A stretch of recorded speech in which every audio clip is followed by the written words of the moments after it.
Hi, I'm Marianne Williamson, and thank you so much for being here with me today for Conversations That Matter. You know, some people talk, and we all want to listen, and Anand Giridharadas is certainly one of those people for me. He is a writer, most recently, of a book called Winners Take All, The Elite Charade of Changing the World, recently published in 2018. His other books are The True American, Murder and Mercy in Texas, about a Muslim immigrant campaign to spare from death row the white supremacists who tried to kill him, and also a book called India Calling, an intimate portrait of a nation's remaking, about his own returning to India after his parents had left. Anand joined me today so that we could talk about what's really happening in America. That, to me, is the thread that is woven throughout this podcast. How did we get to where we are? If we don't have a deeper understanding of how we got to where we are, we don't have a deep understanding of where we are now. And if we don't have an understanding of those two things, we don't know where to go from here. So Anand Giridharadas is someone who, to me, has a lot of insight about all three of those questions. I hope that you enjoy our conversation. Anand Giridharadas, thank you so much for being with me today. I'm so happy to be with you. Thank you.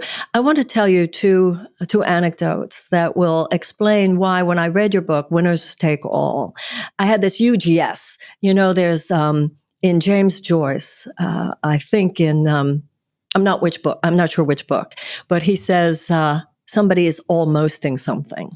I was almosting something. And when I read Winners Take All, it was like, yes, I get it. So these are the two issues. I've had a lot of experience in the nonprofit world. I have founded nonprofits, and it's been a big part of my life. And one of the things that I've noticed over the last few decades, the last couple of decades particularly, is, you know, so much of the work in the nonprofit world has to do with fundraising. So I noticed how much of my time was spent courting these corporate givers, courting these corporate donations, meeting with people at these charitable corporate offices, right? And you work so hard to get their $25,000. You work so hard to get their $50,000. Not only that, then you need to make a big deal about them at the fundraiser, and their name is everywhere. Now, these are some nice people, and the people in the office are thinking this is really great because I'm helping do good for the world. But the person who is the CEO of that bank or the CEO of that corporation knows damn well what's really happening. They are giving these charitable donations for $50, $75, maybe $100,000. Meanwhile, the corporate giveaway and taxes to these corporations is such that they are actually contributing with this massive transfer of wealth to them. This is actually a contribution to all the suffering that the nonprofit was set up to try to assuage. I get that. I get that no amount of private charity can compensate for a basic lack of social justice. And the other anecdote from my own life was I got a call once from someone who was working with these hugely wealthy young people. And of course, they were scions of these hugely wealthy families. And they were talking about how they really needed help. It's almost like it was so precious, and they really needed help. And how is the best way they could spend their money to help the world? And so they had me talk to them. And I said, well, the best thing you could do is to give money to political candidates who are going to take away all those tax cuts that you guys get that enables you to keep that huge, obscene amount of wealth. And the blank stares I got when I said that, it was very clear to me that's the one thing you cannot suggest. So when I read your book, Winners Take All, you can understand why I remember once being at a fundraiser in the Hamptons, and they raised money, and they were also happy with themselves, and they were nice people. But I knew something's wrong with the self-congratulations here. Anyway, I've said enough. That was all just to introduce you to my own enthusiasm for your book and much more of what you talk about. So first of all, if you could just tell our listeners basically what is the thesis of this book and what is this conversation? You know, I heard you say that as a writer, you feel your job is to hold a conversation with the American people, and I agree with you. That's a conversation shift has to precede the kind of cultural and political shifts that we want. So you're someone who is raising the most important conversations, and let's start with Winners Take All. What is your message here? You know, so I love the anecdotes you shared because they captured exactly the heart of what I was trying to get at, which is, in a way, the two stories you told captured this duality. And as with many dualities, both sides of the duality contain truth. This is not one reality that that obviates the other. So one reality that has defined the age in which we live is that it's a time of extraordinary elite generosity, as evidenced by those fundraisers you attended, as evidenced by the Hamptons galas and whatever, as evidenced more significantly and in the data by all the money being given away by the richest and most powerful people. There is no company in America today of a certain size where if you go to the website, there's not some kind of social giving community, something, usually photographs of employees all in matching t-shirts, digging something. Sometimes Africa is involved, as you know.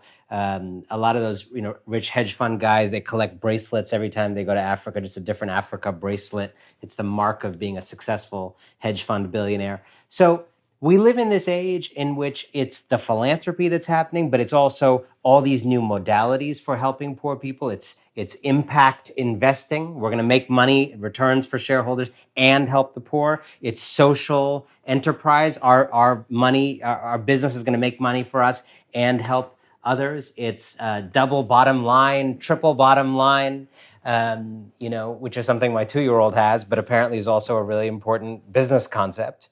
And all these forms of elite generosity are real, they're true. In some cases, they do some real measurable good. In many other cases, they're, bullshit, to be frank.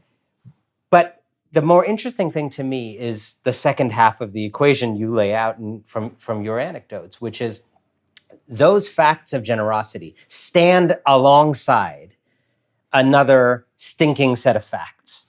And the stinking set of facts is that the very same class of people who give to those fundraisers, who show up at those galas, in many cases, the exact same people you and I might have met, are at this very hour, not in the past, at this very hour, participating in making the world harder, bleaker, and grimmer at a much greater scale for the very people they are also at smaller scale trying to help.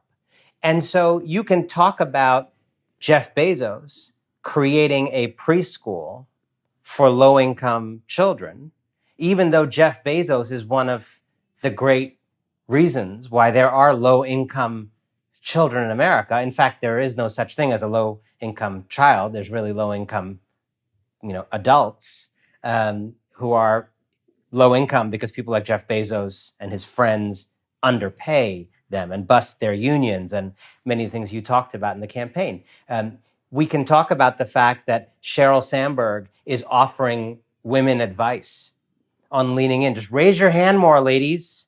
Thousands of years of patriarchy, just a posture problem. Change your angle of recline, ladies, and patriarchy melts away. While Sheryl Sandberg is actively profiting from enabling a misogynistic fascist to get in power and stay in power. I can assure, I have met almost no women who enjoy the free advice from Sheryl about raising their hand more in exchange for living under Donald Trump. So we have to talk about the fact that when Mark Zuckerberg offers $300 million plus for election security, while doing everything in his power to make sure this election is not fair, is suffused with disinformation, and is enabling white supremacy, hatred, authoritarian inclinations, that this as I say to you as a Texan, this two-step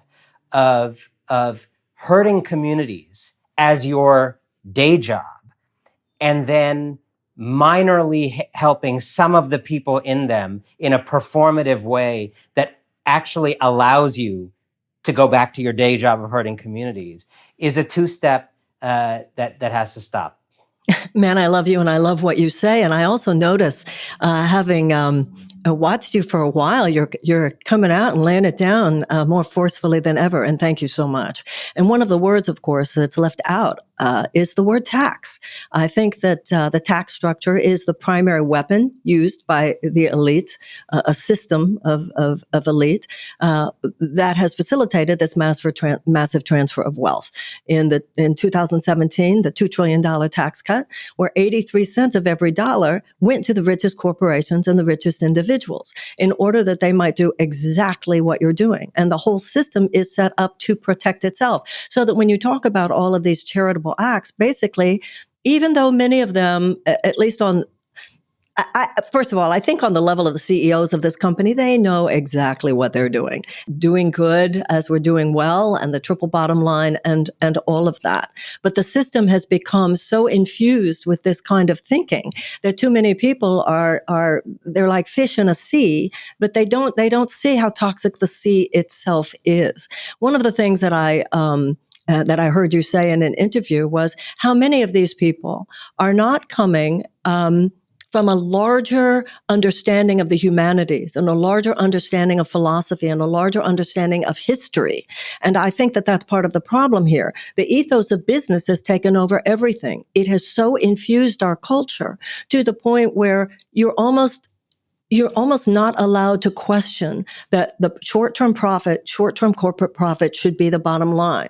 So where we've gone, it seems to me, but I want to hear your take on this, is we've gotten to the point where, yes, you can now include other things along with the idea that the short-term profit for the corporation should be the bottom line, but never actually challenging the idea that the short-term profit for the corporation being the bottom line is inherently at odds with the idea that any level of ethics, any level of humanitarian concern or love should be the organizing principle for human civilization. And in part, one way I think about this is, in some ways, resonant with what you've written about for so long, is that in every era, there is a power distribution. There's upstairs, downstairs arrangements. There's some people standing on the necks of other people. It takes different forms, whether you're talking about slavery in Alabama in the 1830s, or whether you're talking about the Downton Abbey upstairs, downstairs world of Britain in the early 20th century,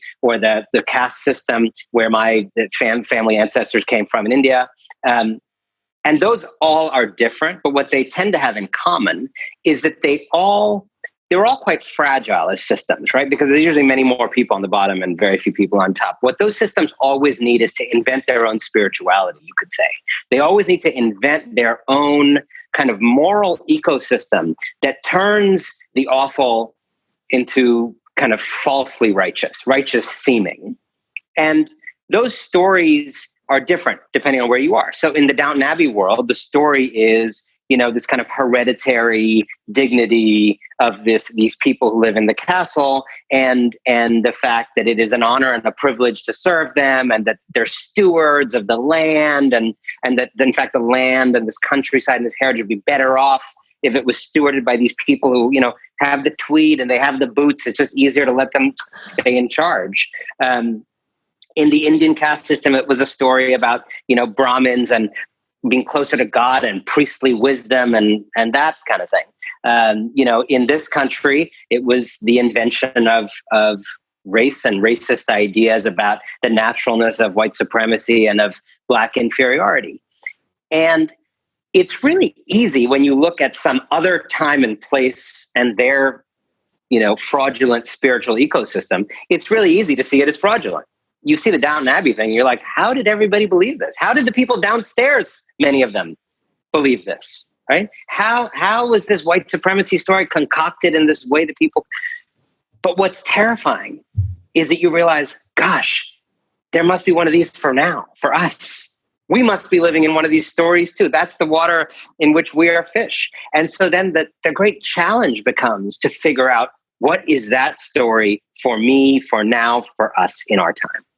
And that's what I investigate. And I think that story, the particular flavor of that eternal story for us, is that the people who most broke the modern world, the people who most degraded the American dream to the point of it being a fantasy, the people who most gummed up opportunity, the people who most stole the future from our children, the people who most put the planet on the brink, that those people are not only fit to not be in prison, but in fact should be the leaders of the search for justice, that those people should be in charge, that you should go beg them for money, and then not only beg them for money, you should go put their name on the initiative that is meant to palliate the disease they helped cause. And then you should ask them for guidance, quarterly guidance, and they should sit on the board and direct you about how you should treat the wound into which they are still cutting a gap. And I've been in those rooms, just like you have. I've been in those rooms.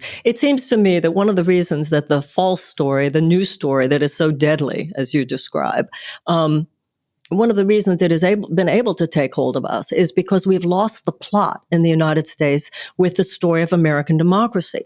When you talk about Downton Abbey, when you talk about the landed gentry in England, when you talk about the Brahmin and the caste system in India, the whole point of the founding of this country was that we were theoretically shattering all that. If you look at the Declaration of Independence, the very idea that all men are created equal, the very idea that God gave all men inalienable rights of life, liberty, and the pursuit of happiness.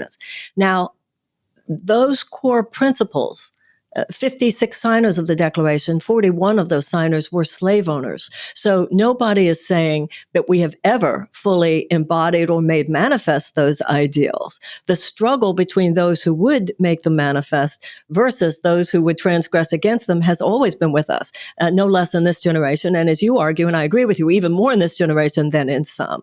But I think as long as Americans, particularly as children, learn what it's supposed to be, we are less vulnerable to this false narrative that it has now become. That's why I think, we have 11 states, Anand, that don't even, Anand, that don't even require half a year of American civics, American government, and American history. And if as a child you don't learn about the radicalism of an idea where everybody is supposed to be equal. The governmental policy should treat everyone equal. Tax policy should be just. Education policy should be just. Health policy should be just. There should be criminal justice. There should be economic justice. But if you don't learn the Bill of Rights as a child, you don't know as an adult to be horrified when it's under an assault. So it's when you don't provide the light, it's easy for the darkness to get in. And so what you and I guffaw at things that, to me, what's so horrifying is not just that it's happening, but that so many people aren't guffawing. You and I are guffawing. You and I are saying, you guys can't be serious. Exactly right. So I think what you're getting at is something I think about all the time, which is, I think one of the great challenges of this moment, and it's an exciting challenge, but a very difficult one, is we are now called to find a way to both love our country and tell the truth about it at the same time. And this is particularly challenging when the truth, is what it is in our case. The truth is that, as is now becoming, I think, commonplace, whether it's the 1619 project and the way that is now being actually adopted in schools. I went to a schools conference. There was a whole 1619 track where they were trying to figure out how do you teach this now. I mean, the fact that critical race theory, the president can't read, but he's trying to ban critical race theory, tells you the extraordinary power of that set of ideas in reframing the discourse. We are actually living through a very exciting level of truth-telling in which the kind of James Baldwin view of America is not a radical view anymore. Maybe radical for Donald Trump, but it's not radical for an increasing number of people in the mainstream, people who teach, people who are responsible for our children's education. And as we sink deeper and deeper into the truth of a country that didn't just do some bad things, didn't just have some blemishes, didn't just have some hypocrisies, a nation in many ways conceived in blood, a nation with blood at the root. To quote Billie Holiday, a nation in which whatever was good in the founding is inseparable from what was awful in the genocide of Native Americans and the enslavement of Black people. That truth is very easily overwhelming to the point of, well, there's nothing else to say. And I think that's actually what a lot of people who push back against this new truth telling, I think that's what a lot of those people deep down fear, that if we were to tell these truths, even if they are acknowledged as truths, to tell them would be to allow them to become the only story, because they're such an overwhelming story. We would become an irredeemable country. And I think what's interesting and exciting, what I think about a lot, is how do we have space for that story and let that story run and not be afraid of it and go where it goes, and still say, I still love this country. I still find things to love in it. I still believe, as you said, that those ideals contained in it are worth fighting for. I think ideals can be separated from the flawed people who create them. And I will say one other thing that comes out of my life experience, family experience, which is my family came to this country from India. My parents came to this country from India, had my sister and me here. And about 10 years after they arrived in America, they kind of got bored of the immigrant adrenaline rush. It had been very exciting. It had been scary. Then it kind of settled into house and 2 kids and 2 cars and, American suburbia. And they said, let's do it again. And they emigrated a second time to France. And from the first day we arrived in France, it was very, very clear to us. We were still brown in a mostly white country, still Western country. My parents were actually 10 years further ahead in their lives and careers, and 10 years ahead financially. They were in a stronger place, more assimilated to the West by then. From the first day we arrived in France, it was made clear to all of us that we would never become French, that this would never be ours, that we could stay as long as we wanted. We could enjoy their baguettes. We could listen to their mediocre music, but we would never be French. That was just very, very clear. And so I hold alongside each other the notion that this country is founded in blood at the root, is an extraordinarily has an extraordinarily troubled history that we are only now beginning to excavate and tell the truth about. And yet that there is something special and noble in the idea that this is the everyone country, that this is a country actually nominally, theoretically, and sometimes in practice committed to the notion that anybody, anywhere from anywhere in the world, can become an American. And I often feel that we are in such dire straits as a country because we're actually jumping a lot higher than other countries. We are trying something phenomenally hard that virtually no other country in the world is attempting to try to be. I don't frame the story as all good or all bad. A nation is a group of people. And people have many different aspects inside of us. And the same principles that prevail within the journey of a person prevail within the journey of a nation. And most of us, if we're honest with ourselves, know we've made some terrible mistakes. Certainly we've made mistakes, some of us terrible ones, some of us not. But we all have our shadows and we have to look at them. But we've also, most of us, done some really good things too that we need to be proud of. And people who really love us, whether it's professional counselors or friends, spiritual guides, whatever, when we're too high on ourselves, remind us, you didn't do everything right, and you have some character defects to look at, and you have some places where you need to change. But also, when we're too down on ourselves, remind us that we didn't do everything wrong. And I think America shouldn't have to choose between the two. And right now, too many people do choose between the two. Some people only want to talk about what we've done right and have no listening for what we've done wrong, has no interest in excavating the shadows, the dark forces of slavery, of genocide, of institutional suppression of women, of segregation, of domestic violence against blacks for 3.5 centuries.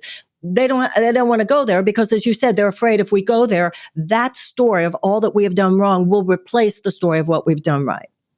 But I equally disagree with what I think is an equally unbalanced picture of America, which is that all we've done is wrong and we've never done anything right. History, actually, both of them need to read some history books because that's not true either. The truth Anand, is that our tendency has been to self-correct. Like I said, 41 signers of the Declaration were slave owners, but that means 15 weren't. Not all of the founders were slave owners, and some of them were very adamant against slavery even then. So we had slavery, but then we also had abolition. We had institutionalized oppression of women, but then we also had the women's suffragette movement. We had segregation, but then we also had the civil rights movement. And I feel these days, and I say this as a leftist, that our temptation is to focus on the problems at the expense of identification with the problem solvers. I think it's both and. When you keep saying, you've said more than once, we were founded in blood, but that's not all. Because we were founded on amazing principles. You talk about your parents. All four of my grandparents were born in Russia, Poland. They were escaping pogroms. So many of us are the legacy of those who came here and found the promise of America. And I don't believe we're telling ourselves, much less our children, the true story unless we're telling both. I grew up in a family. My father grew up in poverty. My father grew up in dire poverty, actually, an immigrant story. His parents had just moved to the United States. They didn't speak English, so he had to drop out of high school in order to in order to go to work, had to go back to high school when he was 25. He was this poor Jewish kid, but the Catholics gave him an education, including law school. He has that immigrant story of someone who made it. At the same time, and he served in World War II. At the same time, he took us to Vietnam in 1965 to show us what war was and what the U.S. military-industrial complex was doing to the Vietnamese. It's both and. It's both and so to me, I don't want to have to choose. And when I hear right wingers who just act like we've never done anything wrong or anything we've done wrong, we fixed it, I cringe. But I also cringe at a bunch of left wingers who only want to talk about how fucked up it is, how capitalism has fucked up everything. We're all just a bunch of white supremacists. I think that's equally unbalanced and untrue. And I agree with so much of that. And I think the particularly where you landed that, it really, we have to remember this is not a theoretical or aesthetic conversation about how to talk about the country. This is fundamentally a political conversation. And particularly in this moment, there is a battle for the median American. And I think there is a dire necessity of crafting a narrative that can do the both and work you just described. That can tell a true story about that blood at the root and tell a story about loving your country and the powerful ideals and as you say, practices, which have also been part of the truth of this country. And I don't think, Biden's trying with, get back to normal or whatever, but I have not heard that story yet. I think there is a need for a national narrative that to me weaves these two stories together in a way that's inspiring. I don't think we need to craft a narrative. We just need to tell the truth. As I was just saying, we've been both on and from the beginning. Every generation has contained the struggle. It's the characterological bipolarity of the American mind. It's baked into the cake that we are both and. We have always been both and. That's not something we have to craft. That's simply the truth of that's simply the truth. There's a characterological struggle here that manifests in new iterations in every generation. And like you said, it's not theoretical. It is totally present in ours. On one hand, you have people, just as you had at the beginning, whose hearts were ablaze with the possibility that there could be a society where self-actualization, material self-actualization, was an available opportunity to all. When you talk about the servants in Downton Abbey, the reason they didn't hope was because they couldn't even conceive of the possibility of it being any different. Theoretically, you can conceive of the possibility here. And the very fact that you should be able to conceive of the possibility makes many of us ablaze, has always been true.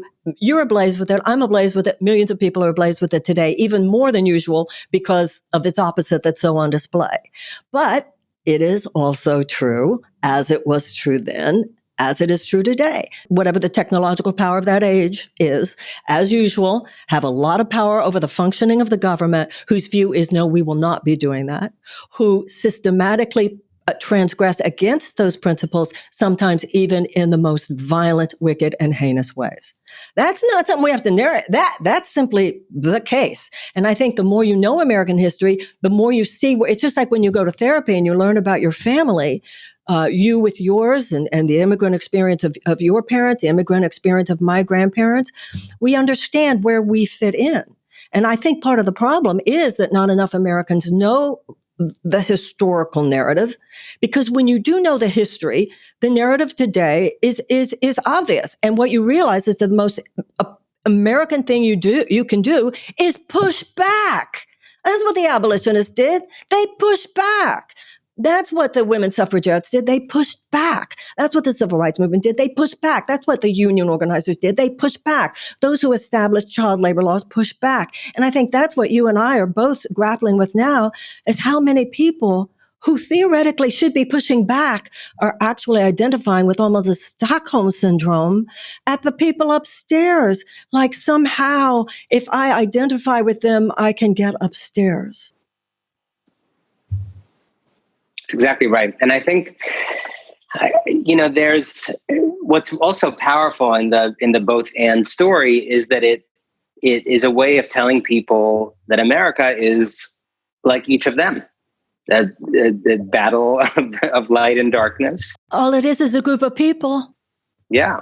And the same way you end up exercising some days and eating that cookie other days, or are generous and kind to a friend one day, and more miserly in your kindness another. That adds up to a country that has been capable of extraordinary civilizational kindness, and extraordinary civilizational miserliness and blindness.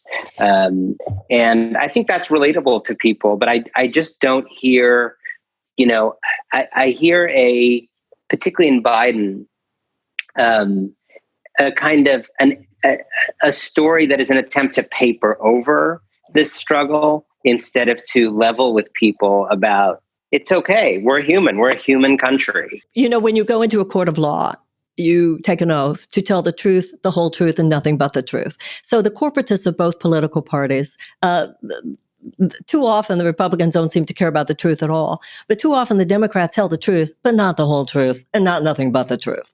And it's not enough to just tell the truth now. We have to tell the whole truth and nothing but the truth. But we know why those forces aren't. And because they are both funded, hello, the corporate donor class is exactly, that's the embodiment of the problem right there. And right now, whether it has to do with the media, once again, it's the corporate ownership. Once again, it's the corporate dominance.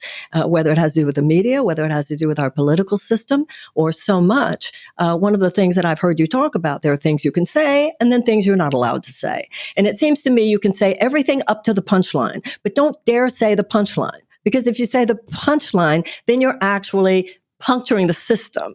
And that's what you're not allowed to do. And that's what I love about you, because you're just laying it down and saying it. It's interesting because you were talking about misogyny before. And this could be some people, when I say this, and you yourself might. First of all, my experience on the campaign trail is that Americans are smarter than the political system thinks they are. I just think the average American is very undereducated.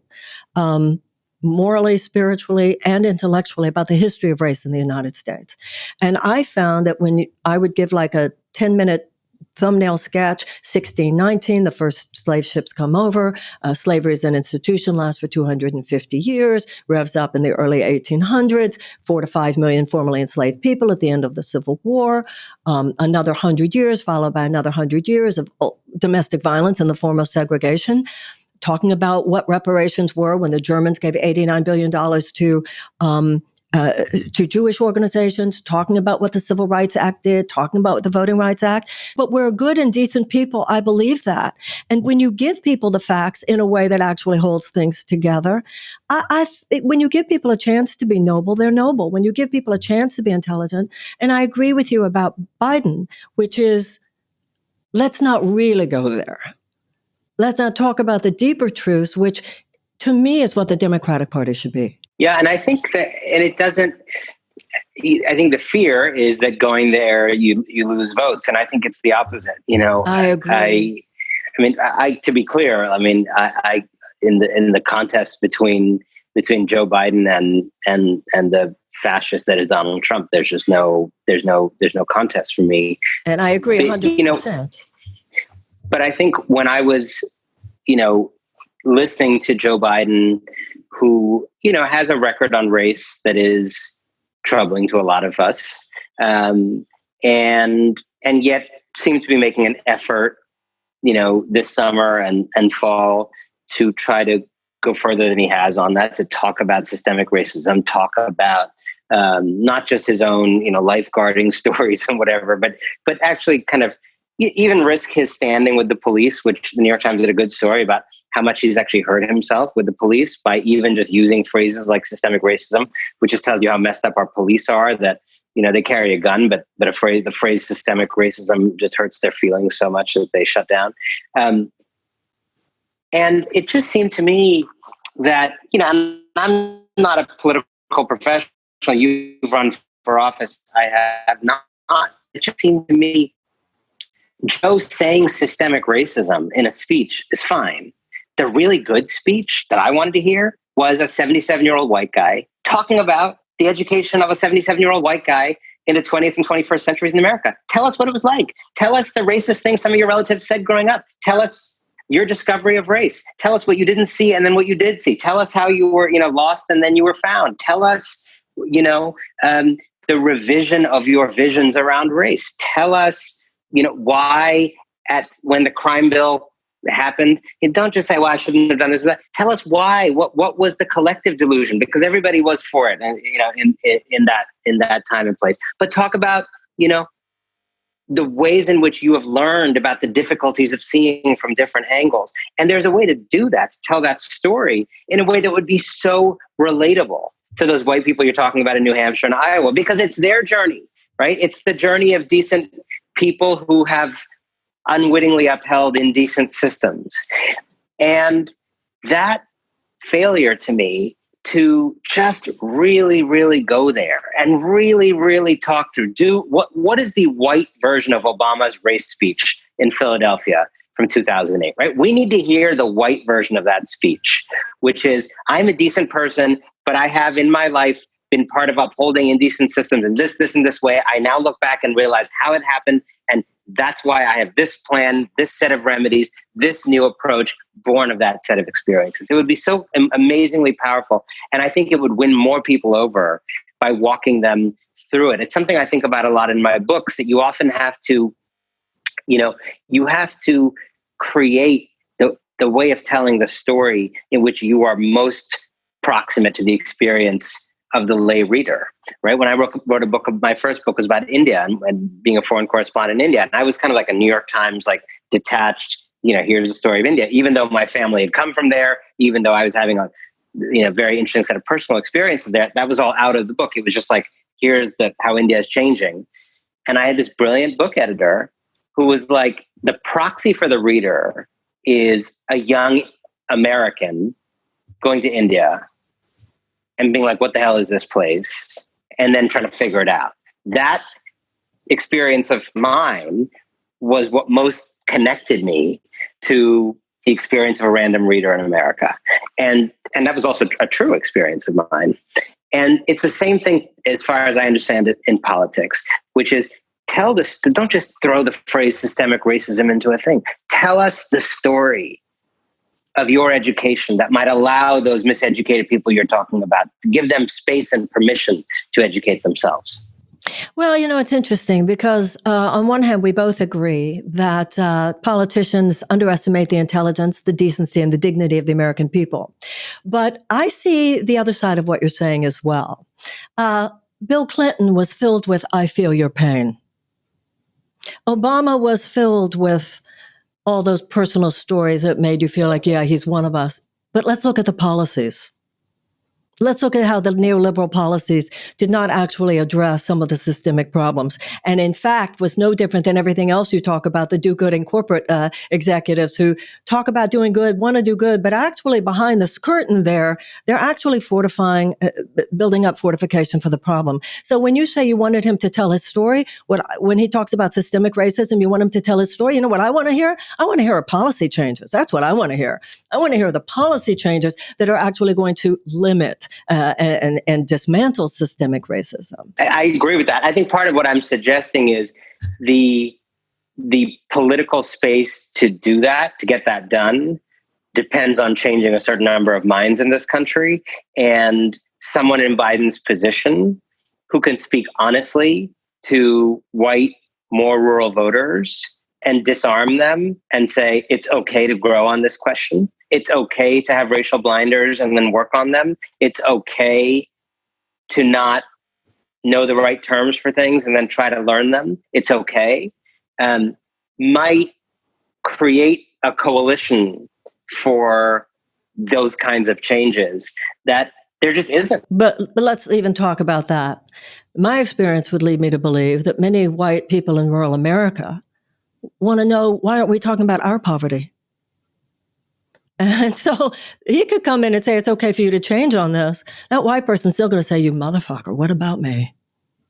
So, and too often to those people, it comes across like a Democratic politician would come in there to talk about race, no matter how they talk about it, at the exclusion of them.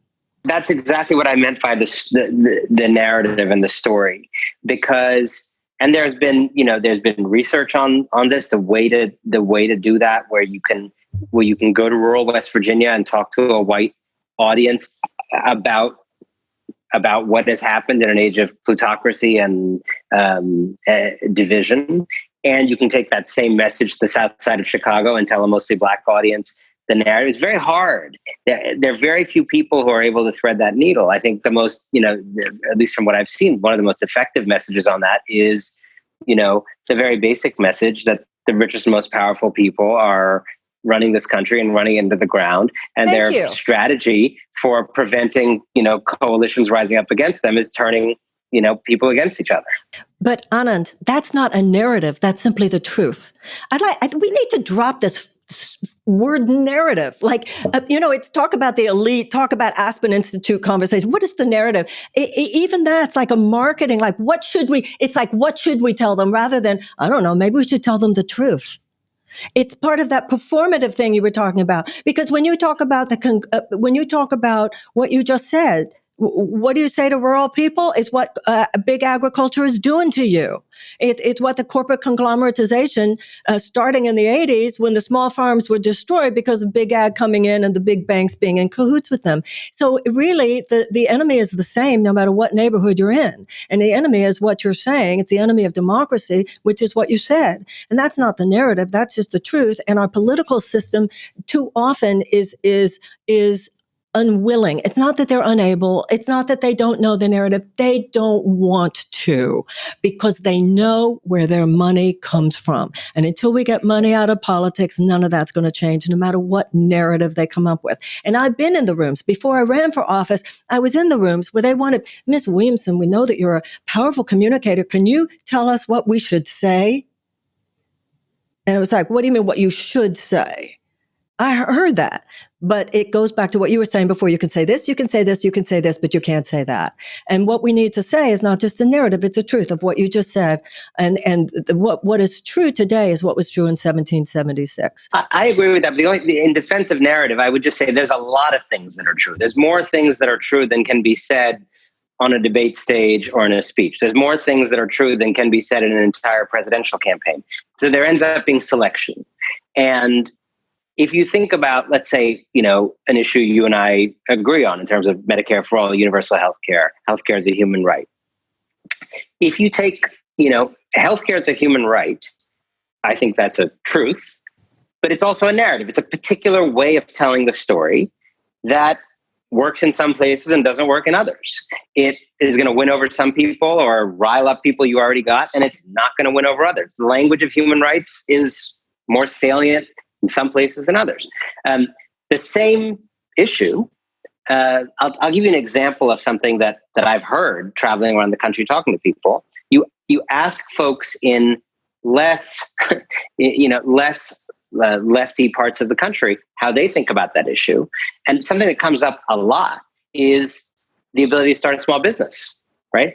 If you are working on a job in America and you have some business idea, which Americans have in abundance, what is the number one thing that gets in the way of you taking that napkin you scribbled your idea on, quitting your job, and going and doing it? It's lack of universal health care. If we had Medicare for all, like 1 million people every year would go take some crazy idea and start a business, right?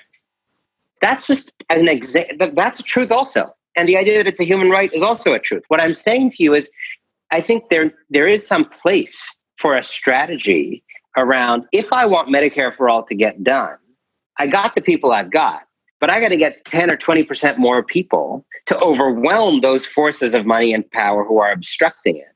And I don't think it is cheap or crass to think very practically about which particular true things I could say that are going to reach some of the people who I haven't reached yet, who I haven't gotten yet. I think I perhaps miscommunicated. I've written 14 books and I've given lectures for almost 40 years. So I understand how important it is that we choose our words and choose our words for the audience. Please don't get me wrong. I think we've used the word narrative slightly differently, because what you're talking about just now has to do with how to say the same truth. Whether you talk about it as human rights or you talk about it as you can't be a capitalist if you don't have any capital. And the fact that people got these college loans so that they could pursue their dreams, but now they can't work at the job that their education allows them to have in order to pursue their dreams, because they can't imagine doing that and being able to pay off the college loan. So they're taking these jobs that they don't even want in order to get the health care. I understand what you're saying. And I understand what you're saying, the different narrative is just different language. What I meant is when politicians try to come up with a story that isn't even the deepest truth. And I also, so please don't misunderstand me when I punctured and made fun a little bit of the word narrative. I think we were talking about two slightly different things. The other thing I think that is a problem for the Democrats is they have a problem speaking, even though they themselves, the donor class and the Democrats are a bunch of business people, just like the donor class among Republicans. They're no different. They're business people. But the Republican Party has no problem speaking in language that the private sector understands. And the Democrats, for whatever reason, don't think they should or whatever, which is kind of insulting to the person that you're talking about. They're trying to start a business. And so too often they won't say what you were just saying, which is, hey, you want to start a business. And we know your biggest obstruction is healthcare. And we also know how many of you are in jobs that you don't want to have only because of the healthcare benefits. It's almost like then you and I agreeing on the word narrative. It's almost like that narrative, and we stay with things like human rights, or even I think on abortion. Abortion to me is a very big one, talking about the narrative. When the left talks about it being an issue of a woman and choosing her body, choosing, her right to choice and what she does with her own body. Well, that has been almost like sacred law on the left. That's what the issue is. And I think, unfortunately, with Amy Barrett, we're now at a point where it's very clear we're really close to losing that. Okay? What I have found, and you say you can't put everything in every speech or in every campaign, but you and I both know as writers, the writer has a continuous conversation with the public. It's a continuing conversation. You don't put everything in every book. You don't put everything in every podcast. You don't put everything in every speech, but you're in a conversation, and you certainly are an example of that. What are you saying today? I mean, that's kind of what makes you fascinating and interesting, is you continue it. What I found on the abortion issue, and I'm certainly very pro-choice, and I certainly consider myself a feminist, but I have always felt that it's a deeply moral issue. Abortion is a moral issue. I just believe that it's a private moral issue and not a public moral issue. And so I don't believe that the government should be making that moral decision for a woman. And I trust the moral decision-making of the American woman. What I have found over and over and over again among conservative audiences is, okay, I just wanted to hear you admit that you get that it's a moral issue, right? And I say, yes, absolutely. It's a deeply moral issue. And you think God has something to do with that, right? Oh, absolutely. The God of our understanding, someone's conscience. I just believe that the vast majority of American women do come from a place of checking with their conscience. And I just don't think the government should be making that decision. And Anand, you have no idea how many conservatives are like, okay, I just wanted to hear you acknowledge.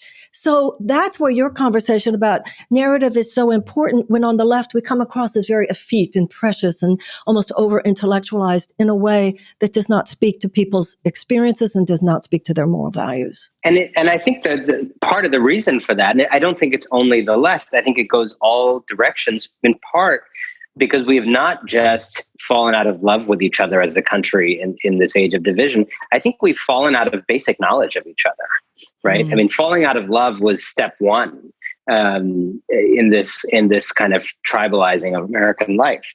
But we're now at a state, you fall out of love long enough, you actually start moving to different geographies. You have the geographic sorting that is one of the great mega trends of American life. Everybody gets their own media. Everybody gets their own social media feeds. Then you run that experiment for some decades. I think what I now perceive is something so much deeper than hating each other. It's something darker. It's a lack of curiosity about each other, knowledge about each other. I don't think the average person on the left understands at a human level the basic intuitions and framework of someone on the right, and vice versa. Let me put it in a non-political way.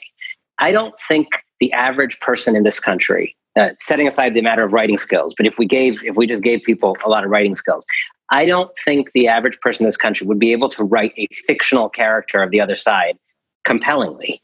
Yeah. Right? Which doesn't mean you agree with it. Like, you should be able to do that just as a matter of mental leap.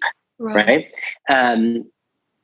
We don't really understand what are the books the other side's reading, what are the moves they're making. The story you just shared is very important because it shows that actually the need people have is often, for recognition rather than agreement, to not feel discarded or their worldview to be discarded. You don't have to mimic it or match it, but they don't want you to live in a framework that discards their value system.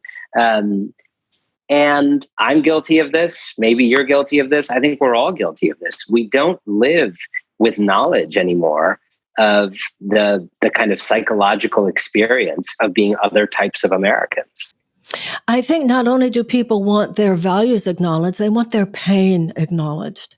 I think in 2016, when Hillary said, we're just going to continue with the success of the Obama years, so many people felt, what success? I'm dying here. I'm drowning here. And the only two people who spoke to their pain, spoke to their rage, which was legitimate rage, who spoke to the fact that the system is rigged against you, were Bernie Sanders and Donald Trump. And I think that election was going to be a cry of despair, a cry of rage. And it was either going to go through an authoritarian populist or a progressive populist. But when you have the party where progressives normally find a home, so sidelined, people are not being given that option. And then also, even on the white and black issue, like we were talking about with West Virginia, et cetera, people want to feel that everybody's pain matters. Everybody's pain matters. And it's true. Nobody has a monopoly on suffering. I agree with that. And I think one of the delicate challenges here, but a very important one, is to acknowledge the different flavors of pain that there are, and to not flatten them into all being the same thing. Oh, I agree with that. And yet to acknowledge the ways in which our different pains rhyme.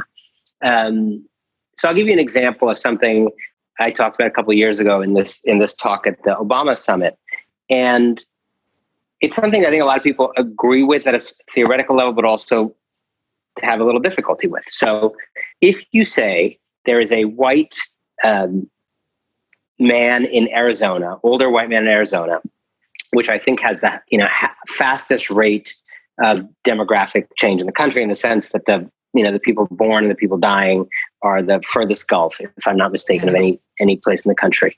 If you take a white man in Arizona who is made to feel nervous by that, who doesn't like that, right? It's not a KKK guy. This is the guy who goes to the CVS and doesn't like the fact that most people are speaking Spanish now in his CVS. And so, he's a little bit racist, you might say, but he's not marching. There's no tiki torches involved.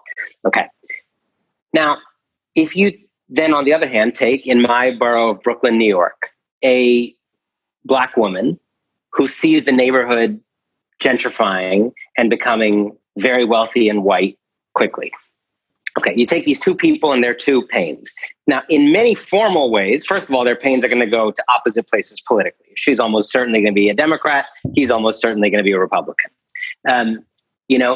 His pain is about the browning of America. Her pain is about the whitening of her gentrification of her neighborhood. Right. His pain, he's in many ways still on top of the power structure. So the people he resents are underdogs. The people she resents are affluent white people coming. So in many, many ways, these are very different situations, right? But if you go a couple layers beneath that, their pains rhyme, right? Their sense of being in the world, their sense of, I used to be able to walk down this street and feel one way, and now I walk down the street and feel something else in my chest, are very similar. And often when you talk like that, people, well, you're comparing gentrification and immigration, or you're comparing white privilege. And I'm not trying to do any of that, but I'm trying to suggest, as you did, that we have been living in a country awash in pain. And when we start to detect some of these connections between different people's pain, between types of pain that actually are on opposite sides of the divide, between pains that are, canceling out each other's vote in every election, it may create possibilities that are beyond what we are allowing ourselves to hope right now. But that also goes back, doesn't it, to education? Because I think that if both of those people have a deeper understanding, and I'm sure you agree with me, there's no one fix-it. But I think if, for instance, my father was an immigration lawyer, and you're obviously very embedded in the immigrant experience. That man seeing all the Spanish people at the CVS, perhaps if he had a deeper understanding of the immigrant experience in the United States, it might be different. What I'm also concerned about is, well, one of the reasons I actually have been a big supporter of reparations, and one of the things that I found in my travels and my experience over the last few years, gentrification is a primary issue. And to me, there's a very big difference between race-based policies and reparations. Race-based policies is giving to historically Black colleges, a greater investment in minority businesses, and perhaps in the gentrified neighborhood saying, if this nice old lady has been there for 30 years, you can't raise the rent and you can't force her out. The new landlord cannot force her out. But still, she can't afford the restaurants around there anymore. She can't afford the market anymore, but they're lowering the rent so that she isn't forced to leave. Although her friends are leaving, the whole thing becomes ridiculous. Reparations is different because reparations has an inherent mea culpa.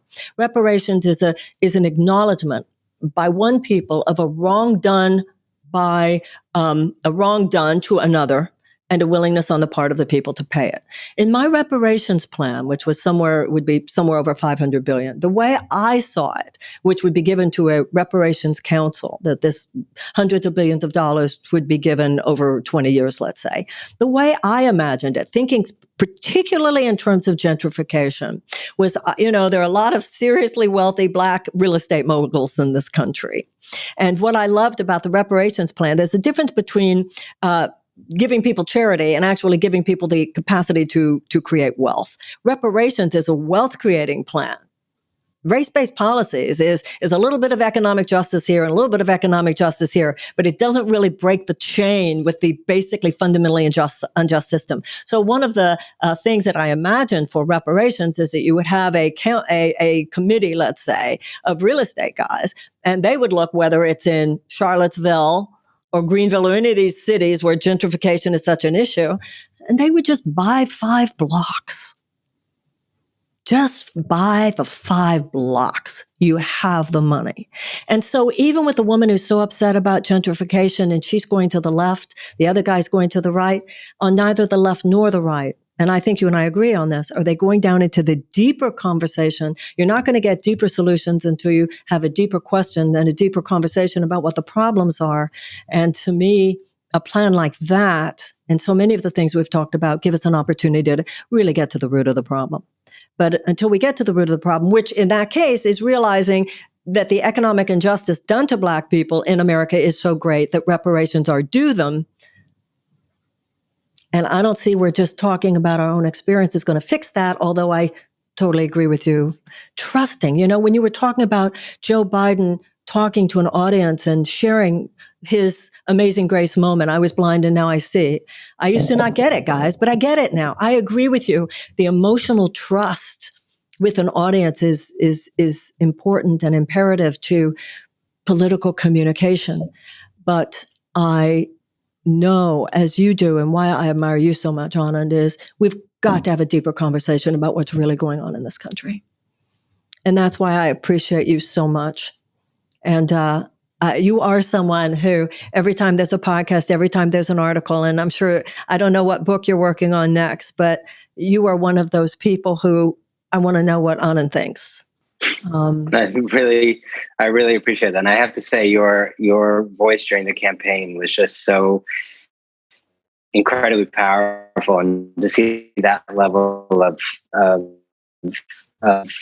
deep and honest and loving conversation on that stage, very famous for not being deep, or loving, was just remarkable and lingers in my mind. Well, thank you. What I tried to do, because I feel it's important, I heard you say or saw you write, sometimes I can't, who remembers anymore what's a podcast, what's a book? You said that not every person plays every role. And you said that you see your role as a writer, forging those deeper conversations. And the only reason we have the capacity, we don't know yet if we'll be successful at any point, to bring those deeper conversations into politics is because people like yourself are forging the deeper conversations. So I am a huge fan. And I do believe that anything you write, to me, any conversation you have is a conversation that matters. And I really appreciate your having this conversation with me today, because I can't imagine anybody who doesn't know of you yet.